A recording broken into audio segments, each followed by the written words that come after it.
I know you did this. Go to your room. What is up, y'all? Has anybody ever said that kind of thing to you before?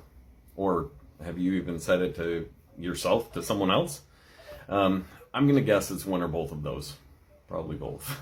I know I've had it said to me, and I've said it to my kids.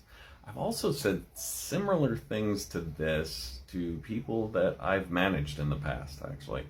Of course, I haven't told them to go to their room. That would be a little, well, more than a little weird, right? You know what I mean, though. I've said things like this to people that I'm supposed to be leading, and more importantly, that I'm supposed to be leading by example. I'm here to tell you, like you don't know already, we're all human. Although every single one of us is different, I've never known anyone that likes that kind of approach. I've talked to you before about the two different approaches of accusation and curiosity. But I just want to approach this one a little bit differently, I guess, and just talk about just pointing the finger at others itself. Do you like having fingers pointed at you? Do you like being blamed for things, whether you did it or not? That kind of approach takes a toll on people's emotions and their psyche. Have you ever heard before that when you point your finger at someone, there are 3 fingers pointing back at you? Yeah? The way I see it is this is about 2 things. 1, taking personal responsibility, and 2, remembering that the other person is human, just like you are. I mean, if you don't like having the finger pointed at you, do you think they do? How does it make us feel? It creates anxiety, makes us feel untrusted, and possibly untrustworthy.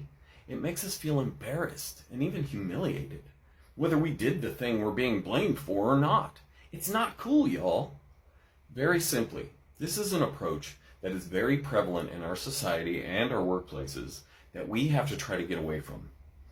In the workplace, leaders that do this risk creating an environment where others hide mistakes and don't communicate. One where people feel like they can't discuss things with their leader, the person that they're really supposed to be able to come to for everything. And where they lose morale and productivity goes downhill really quickly. I understand that the job has to get done. That's priority.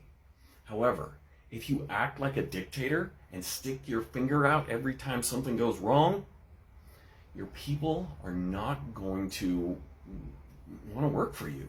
And what's that going to do to your team, your productivity, your relationships? I bet you know without me having to say it. So let's talk about what you should do instead. First of all, keep that stinking finger to yourself. Yeah, I said it. Just be conscious of keeping that finger tucked in. Instead, ask questions to get to the root of what's happening and make the situation a learning opportunity. Do you remember the acronym FAIL? F-A-I-L? I like to think of the word fail as first attempt in learning. Create an environment where others know it's okay to talk to you because you're going to build them up or develop them rather than tear them down.